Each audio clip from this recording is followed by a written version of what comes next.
قصوری صاحب، دوبارہ سے ایران اور امریکہ کے درمیان کشیدگی جو ہے وہ بڑھ رہی ہے، شروع ہو چکی ہے، اور ایک ایسے وقت میں جب ہامنائی صاحب کی آخری رسومات کی آخری ایام ہیں، تو جو ہے وہ قطر کا کمرشل جہاز وہاں سے گزر رہا ہوتا ہے اور پھر اٹیک کیا جاتا ہے ایران کی طرف سے، اور پھر رد عمل دیا جاتا ہے امریکہ کی طرف سے۔ تو ایک پہلے ہم نے دیکھا جنگ شروع ہوئی، جنگ بندی ہوئی، جو دونوں کے درمیان، دونوں ممالک کے درمیان جو ایم او یو سائن ہوا، تو اب آپ کیا دیکھ رہے ہیں کہ کیا؟ میں یہ دیکھ رہا ہوں جی کہ بدقسمتی سے کہنا پڑے گا کہ ایران نے کی ہوگی چھوٹی موٹی وائلیشن، لیکن امریکہ زیادہ بڑی وائلیشنز کر رہا ہے۔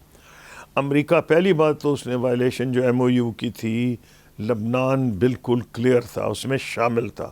یہ پاکستان کے وزیر اعظم نے اعلان کیا، یہ پاکستان میں نام اس لیے لے رہا ہوں کیونکہ پاکستان اس میں میڈیٹر ہے، تو اگر پہلے دن ڈاؤٹ اٹھا تھا تو وزیر اعظم پاکستان نے اعلان کیا کہ نہیں جی شامل ہے لبنان۔ اس میں نمبر 1 ایشو یہ ہے، لیکن وہاں آپ نے دیکھا کہ اس کو انڈرمائن کرنے کے لیے ایک نام نہاد اور ایگریمنٹ ہو گیا گورنمنٹ آف لیبنان اور اسرائیل کا۔ اور گورنمنٹ آف لیبنان تو پاورلیس ہے، ان کی فوج خود اسرائیل نے مضبوط نہیں ہونی دی۔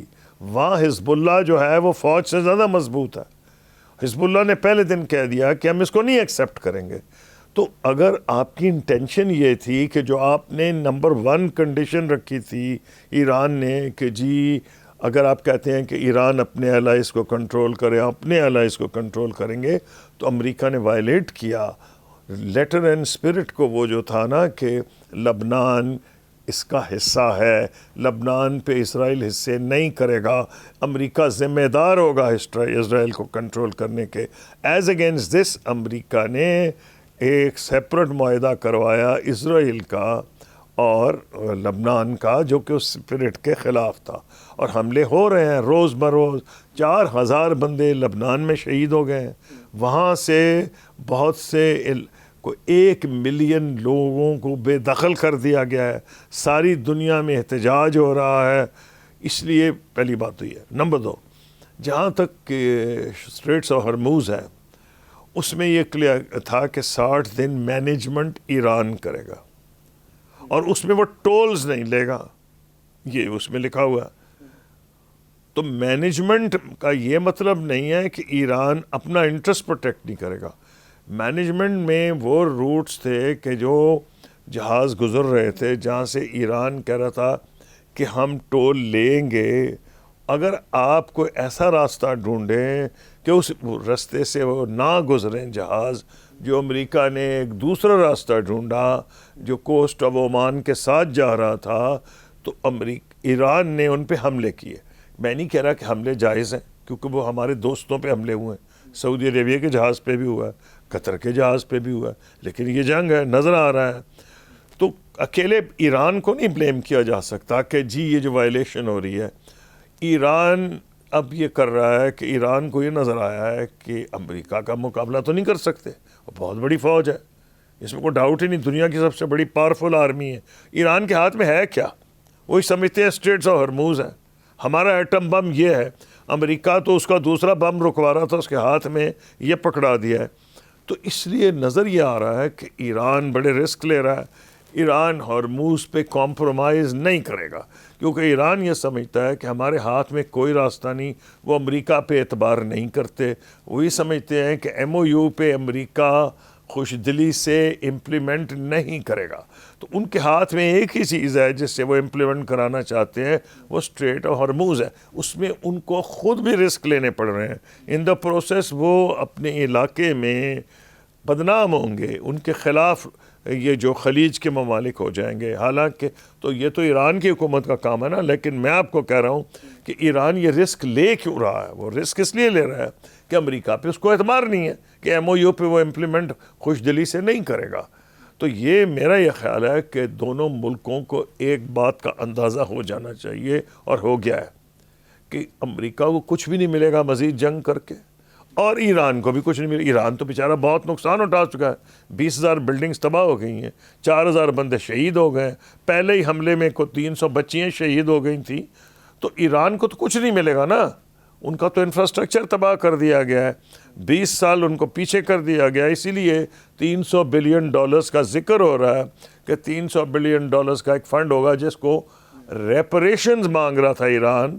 وہ تو نہیں، انہوں نے ریپریشنز کا ٹرم تو نہیں یوز کی، لیکن انہوں نے کہا جی $300 بلین استعمال ہوں گے اس میں ایران کی ریکنسٹرکشن میں. اور امریکہ نے اپنے آپ کو بچانے کے لیے، امریکن پبلک کہہ دی ہمارا پیسہ کوئی نہیں اس میں ہوگا، یعنی کہ ہم سزا کے طور پہ جرمانہ نہیں ادا کر رہے، وہ جرمانہ ان سے ہی دلوائیں گے جن پہ حملہ ہوا ہے، یعنی کہ اور جن کی مرضی کے خلاف امریکہ نے جنگ کی، خلیج کی ریاستیں، ان سے پوچھ کے تو نہیں حملہ کیا تھا، ایران نے خود حملہ کیا، امریکہ نے حملہ کیا تھا، جس کا ایران شروع سے کہہ رہا تھا کہ ہم اس کا جواب دیں گے اڈوں پہ. اڈے اگر وہاں ہیں تو بدنصیبی ہے، ان اڈوں پہ حملہ ہو رہا ہے. تو اسرائیل کی تو کوشش ہی ہے کہ مسلمان سے لڑے، وہ تو چاہتا ہے کہ ایران کی عربوں کا جنگ ہو جائے، لیکن یہ امریکہ کے مفاد میں نہیں ہے، کیونکہ امریکہ ایک سپر پاور ہے. امریکہ نے اور انٹرسٹ دیکھنے، اسرائیل نے تو یہ جو پرائم منسٹر ہے یا وہ جیل جائیں گے یا جنگ کریں گے. جتنی دیر جنگ ہو رہی ہے جیل سے بچے ہوئے ہیں، وہ تو جیل جا رہے ہیں کرپشن میں. انہوں نے روکنے کے لیے کوشش کیا ہے کہ جنگ ختم ہی نہ ہو. یہ امریکہ نے سوچنا ہے کہ بھائی یہ جو گیم ہے اسرائیل کی، کیا یہ ہمارے مفاد میں؟ سب سے پہلی بات تو یہ کہ امریکہ کا اکثریت پبلک اوپینین اس نتیجے پہ پہنچ گیا کہ یہ جنگ امریکہ کی نہیں اسرائیل کی ہے. اسی کی قیمت ادا کرنی پڑ رہی ہے پریزیڈنٹ ٹرمپ کو. اب شکار وہ اس بات کے ہو گئے ہیں کہ ایک طرف وہ مرتا کیا نہ کرتا گیا تو امپلیمنٹ کریں MOU، تو جو وہ طبقہ ہے ریپبلکن پارٹی کا، ڈیموکریٹس کو چھوڑیں، وہ بھی حملے کر رہا ہے کہ جی یہ تو سرنڈر ڈاکومنٹ ہے، تم کیا کر کے آ گئے ہو، کیونکہ وہاں ہو رہے مڈ ٹرم الیکشنز، ڈیموکریٹس بھی گرم ہو گئے.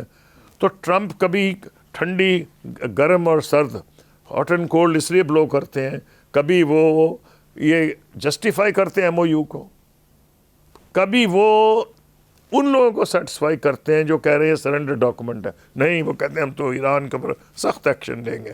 یہ ڈینجرس مومنٹ ہے، تدبر کی ضرورت ہے دونوں سائڈز پہ، اور امریکہ کا لاس زیادہ ہوگا.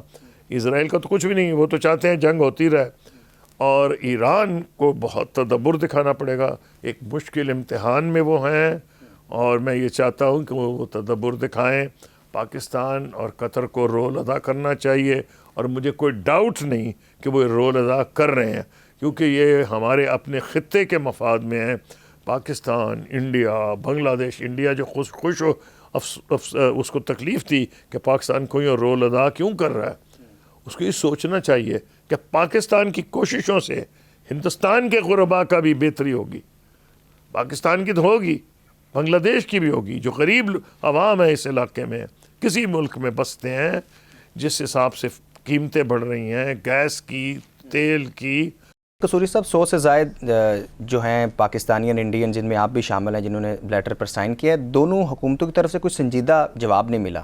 تو آپ دیکھیں، جب بات سچ کرنی ہو نا، آپ جواب نہیں توقع کر رہے، آپ یہ اپیل کر رہے ہیں پبلک کو.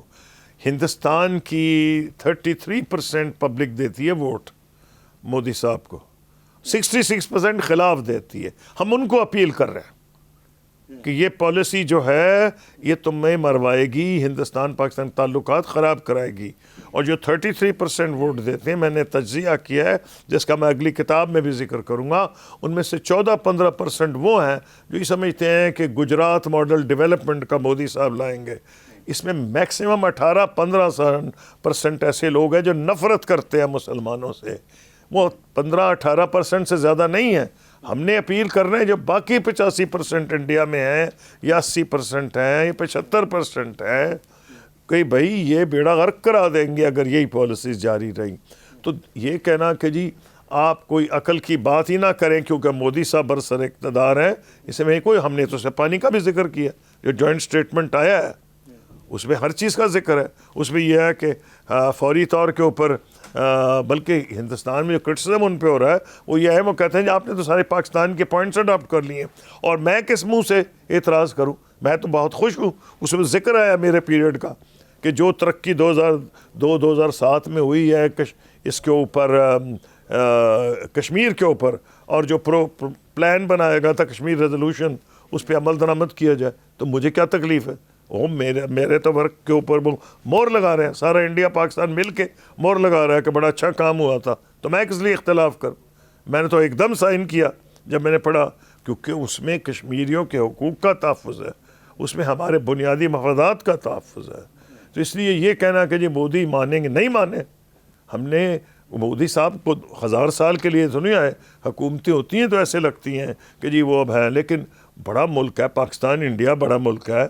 یہ مودی آئیں گے کتنے 5 سال رہ جائیں گے، پھر کیا ہوگا؟ ہم نے مستقبل کا سوچنا ہے. اس علاقے میں یہ بھی سوچنا ہے غربت کیوں زیادہ ہے.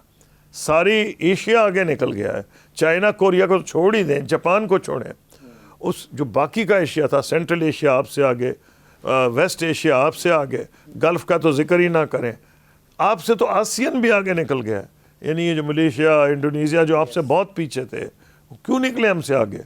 پاکستان، انڈیا، بنگلہ دیش. اسی لیے یہاں جنگیں رہی ہیں، یہاں ڈفرنسز رہی ہیں، انہوں نے ریزالو کیا ہے، امن کیا ہے، وہاں ڈیولپمنٹ زیادہ ہوئی ہے. قصوری صاحب، لاسٹ کویشچن میرا یہ ہے کہ آپ جب 2002 سے 2007 تک وزیر خارجہ رہے تو ایک مشکل ٹائم تھا پاکستان کے لیے، 9/11 ہوا تھا، 9/11 کے بعد. لیکن ہم دیکھتے ہیں کہ اب جب پاکستان کی ریسنٹ پاسٹ ہسٹری دیکھتے ہیں تو جو بڑے ڈیولپمنٹس کے ہمیں کام نظر آتے ہیں، جب ہم دیکھتے ہیں کہ فنڈز بھی نیچے لیول تک منتقل ہوئے، تو وہ مشرف کا دور تھا، مشرف ایرا تھا. آج جب کہ ہماری صورتحال اس وقت کی نسبت بہت مختلف ہے، بالخصوص ایران امریکہ پیس ٹاکس کے بعد سفارتی سطح پر ہم ایک بڑے مقام پر کھڑے ہیں، تو کیا پبلک کو اس وقت گورنمنٹ کو کیا آپ سمجھتے ہیں یا کیا آپ دیکھتے ہیں کہ فروٹفل پبلک کے لیے کیا ہو سکتا ہے کہ ہم اگر تو یہ امن ہو جاتا ہے، جس کی دعا بھی اور کوشش بھی، اور یہ میں نے بھی کی ہے، میں نے کتاب میں ذکر کیا اس کا کہ میرے پاس آئے تھے لاری جانی مرحوم، میرے آفس میں 4 گھنٹے میرے ساتھ بیٹھے رہے ہیں. ہم نے مل کے ڈرافٹ کیا تھا ایران کے نیوکلیئر ایشو کے لیے کہ ایک میمورینڈم. وہ سمجھتے تھے پاکستان کیا اتنا ایران کا دوست ہے اور ہم ان کے مفادات جو ہے واشنگٹن تک ان کو مد نظر رکھ کے وہاں پہنچائیں. ایک میمورینڈم بنا، میری ڈیوٹی تھی میں پریزیڈنٹ بش کو پہنچاؤں. میں واشنگٹن گیا، میں نے کانڈولیزا رائس کو دیا. یہ بدقسمتی اسی لیے اسرائیل نے ان کو شہید کر دیا. جو بات نیگوشیٹ لوگ کر سکتے تھے، خرازی فارمر فارن منسٹر، لاری جانی، ان کو پہلے شہید کیا اسرائیل نے. اسرائیل کو خطرہ تھا کہ یہ لوگ اتنے تدبر والے ہیں کہ یہ امریکہ سے بات چیت کر سکتے ہیں. اور میں نے تو خود وہ ڈرافٹ کیا میمورینڈم جو پریزیڈنٹ بش کے لیے میں نے اور لاری جانی نے مل کے بنایا تھا. تو آپ بات کرتے ہیں ہمیں کیا ملے گا اگر امن ہو گیا؟ تو جو گیس پائپ لائن ہمارے دور میں ہم سوچ رہے تھے وہاں سے آئے گی اور وہ پاکستان آئے گی، انڈیا جائے گی، ہم سوچے تھے چین بھی بھیجیں گے. اور اس زمانے میں ایک اور گیس پائپ لائن کا ذکر کرے، TAPI, Turkmenistan Afghanistan Pakistan India gas pipeline. سارے علاقے میں پاکستان کا اور مقام بڑھے گا. ساری پائپ لائنز پاکستان سے گزریں گی، چاہے وہ چین جائیں چاہے بھارت جائیں. پاکستان کے عوام کو اس کا فائدہ ہوگا. ایک تو آپ کو فیس ملے گی پاکستان کو جو گیس یہاں سے ٹرانزٹ ہوگی، نمبر 2 آپ کو سستی گیس ملے گی، اور گیس کی وجہ سے ہر چیز مہنگی ہو گئی ہے. سبسکرائب کریں اور بیل دبائیں تاکہ کوئی خبر رہ نہ جائے.